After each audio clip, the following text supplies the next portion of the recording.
नमस्कार, स्वागत आहे तुमचे आमच्या चॅनेलमध्ये। आवाज महामुंबईचा, शोध बातमीचा, कौल मनाचा। चला तर मग आमचे चॅनेल शेअर करा, लाईक करा आणि सबस्क्राइब करा। धन्यवाद।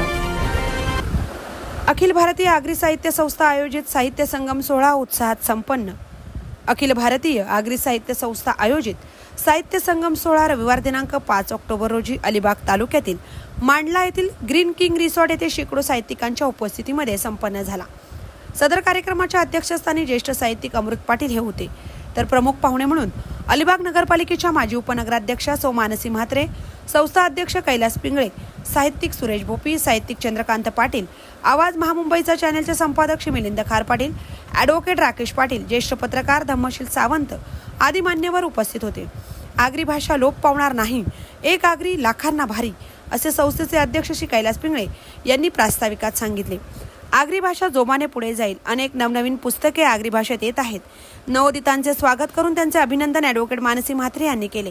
तुम्ही उच्च शिक्षित झाले पाहिजे आणि तुमच्या साहित्यातून तुमचे समृद्ध विचार लोकांपर्यंत पोहोचवायला हवेत असेही त्या म्हणाल्या। सुरुवातीला वावे ग्रामस्थांचे सुरेख असे गायन आणि भवर नृत्य झाले।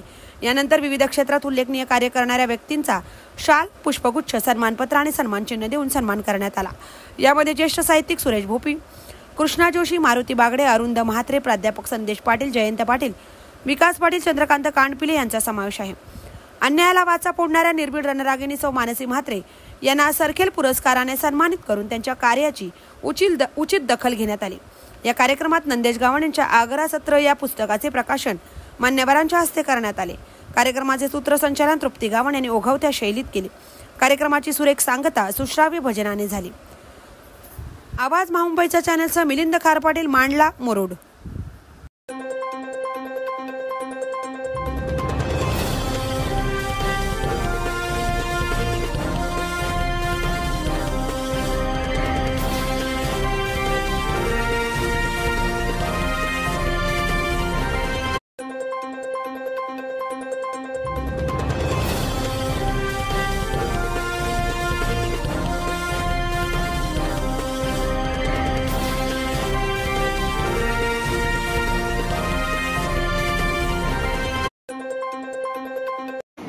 आंतरराष्ट्रीय विमानतळ होतोय, त्या आंतरराष्ट्रीय विमानतळाला आपला आगरी भूमिपुत्र दिबा पाटील यांचं नाव दिलं जाईल।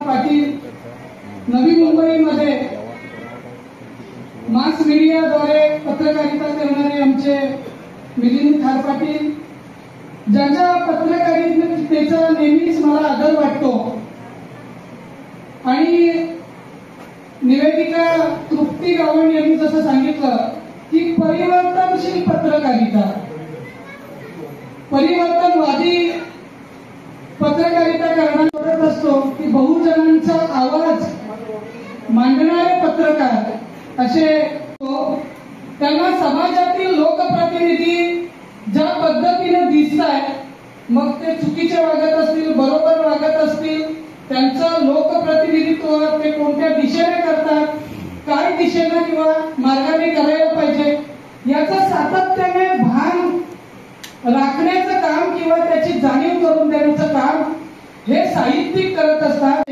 ही दत्ता पाटलांची कधी विचारसरणी नव्हती। तळागाळातल्या लोकांसाठी जर न्याय मागायचा असेल आणि न्याय मिळवायचा असेल तर तुम्हाला शिक्षित झालं पाहिजे, तुम्हाला साहित्यातून समृद्ध झालं पाहिजे आणि अशा समृद्ध साहित्यातून तुम्ही तुमचे विचार प्रकल्प केले पाहिजे अशी शिकवण मला दादांनी दिली।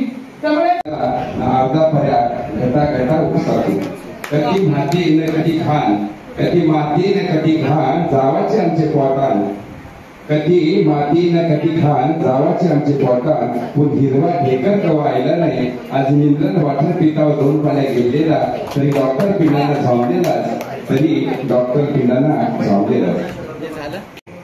आजचा खरं हा आगरी समाजाकरताचा सुवर्ण क्षण आहे असं मी म्हणेन की नंदेश मनोहर गावण सारखा एक आगरी नवोदित कवी, लेखक या समाजाला मिळाला।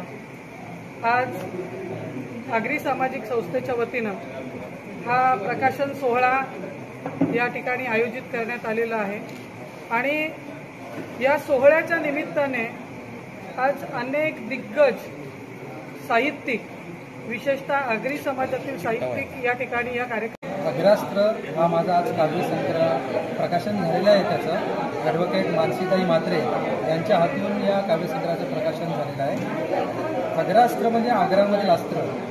आमची आगरी भाषा जी आता थोडी लोप पावत चाललेली आहे, ती आगरी भाषा अत्यंत गोड आहे आणि समजायला अतिशय सोपी आहे. तर ही आगरी भाषा सर्व लोकांपर्यंत पोहोचावी, त्यातला गोडवा लोकांपर्यंत पोहोचावा म्हणून लेखणीरूपी अग्रास्त्र आम्ही आता काढलेलं आहे आणि त्या लेखणीरूपी अग्रास्त्राने आम्ही आमची आगरी भाषा